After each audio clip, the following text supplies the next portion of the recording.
Item Number SCP-272. Object Class Safe. Special Containment Procedures. SCP-272 is to be contained in a small wooden box in a vault at Sector 25. Apart from this, no further containment is necessary, as the object is completely inert when not in use. Care is to be taken not to drop the item during transit. Description: SCP-272 is an iron nail approximately 11.5 centimeters long, resembling ancient designs. Covering every flat surface are engravings of unknown cultural origin. The engravings have been described as captivating but scary in a majority of staff interviewed. The nature of the object becomes apparent when it is dropped onto the shadow of an individual. The nail will bury itself exactly 2/3 of its length into the material the shadow is cast on. Following this, two effects should be noted. The person whom the shadow belongs to will not be able to remove the nail by any means, and they are limited to movements that keep their shadow cast on the nail. The nail, however, may be removed by conventional means by anyone else, although those requested to do so report a mild aversion, citing claims that it feels fair. The object was discovered during a routine sweep embedded into an exposed rock face near an abandoned Air Force base in Afghanistan, with a human skeleton scattered around it. It was thought to be mundane until a researcher dropped it at their feet and was subsequently pinned to the spot for 20 minutes before being assisted. Experiment Log 272-A. Test Subject 1 D-Class Personnel D-272-01. Surface: rock face at Discovery Site. Lighting: midday sun. Purpose: established nature of SCP. Procedure: subject was handed the nail and told to hammer it into his shadow at his feet. Result: subject complies. Once the nail had reached the 2/3 mark, subject could not continue. Subject attempts to move away but is unable to. Subject soon becomes fatigued and succumbs to heat stroke. Object removed. Subject given medical treatment. Conclusions: nature of the object established. 272-B. Test Subject 1 D-Class Personnel D-272-02. Surface: same as previous test. Lighting: night. Purpose: establish effects at night. Procedure: nail was dropped at the subject's feet and embedded itself exactly 2/3 of the way in. Subject then asked to move 10 meters away from the nail. Result: object embeds. Subject complies, showing no adverse effects. Subject then attempts to escape and is terminated. Object recovered. Conclusions: subject is free to move when no shadow is cast. 272-C. Test Subject 1 D-Class Personnel D-272-03. Surface: same as previous test. Lighting: same as previous test, 2 hours before sunrise. Purpose: establish effects of lighting changes. Procedure: nail dropped as above. Subject told to walk in a straight line away from the nail. Result: object embeds. Subject shows no adverse effects. Sunrise occurs at 6:06 local time. Subject is data expunged. 3 cleanup teams dispatched. Subject's torso recovered 106 meters from the object, showing signs of road rash and severe blunt trauma. Object recovered. Testing moved to Sector 25. Conclusions: data expunged. 272-D. Test Subject 1 D-Class Personnel D-272-04. Surface: concrete floor of Test Facility 25H. Lighting: one standard 60-watt light bulb directly overhead. Purpose: establish lighting requirements. Procedure: nail dropped on the shadow of test subject. Subject told to walk in a straight line away from the object. Result: object embeds. Subject is free to move. Object recovered. Conclusions: insufficient lighting will cause no effect. 272-E. Test subject: 1 D-Class personnel, D-272-04. Surface: same as previous test. Lighting: 1 standard 1500-watt stadium light directly overhead. Purpose: same as previous test. Procedure: same as previous test. Result: object embeds. Subject trapped. Object recovered. Conclusions: lighting requirements established. 272-F. Test subject: 2 D-Class, D-272-04 and D-272-05. Surface: same as previous test. Lighting: 2 stadium lights positioned 90 degrees apart. Purpose: determine if multiple subjects can be held.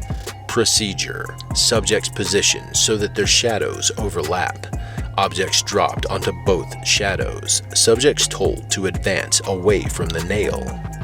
Result: object embeds. Subject D-272-04 continues unhindered, but reports feeling a chill. D-272-05 is held by the object. Object recovered. Conclusions: object cannot hold more than 1 subject. Potential secondary effect observed. 272-G. Test subject: 8 D-Class, D-272-04 through D-272-11. See addendum for details. Surface: same as previous test. Lighting: 4 stadium lights positioned in a ring around the subjects. Purpose: determine the selection mechanism for which subject is held. Procedure: subjects positioned so their shadows overlap. Nail dropped onto all 8 shadows. Result: object embeds. Subject D-272-09 is held. 18 years of age, Caucasian, 1.8 meters, 88 kilograms. All others free to move. Reports of a scream from all subjects except D-272-09. All subjects except D-272-09 seen to shiver. Object recovered. D-272-09 removed from study. Experiment repeated. Subject D-272-06 held. 24 years of age, Hispanic, 1.6 meters, 102 kilograms. All others appear to shiver and report a scream, but remain free. Experiment repeated 4 additional times as per the above method. Discontinued after D-272-07 fell unconscious. Subject given treatment for severe hypothermia. Conclusions: emerging patterns suggest that the youngest possible subject to be held will be. Additionally, secondary effect on larger groups observed. Further research pending acquisition of a larger sample group.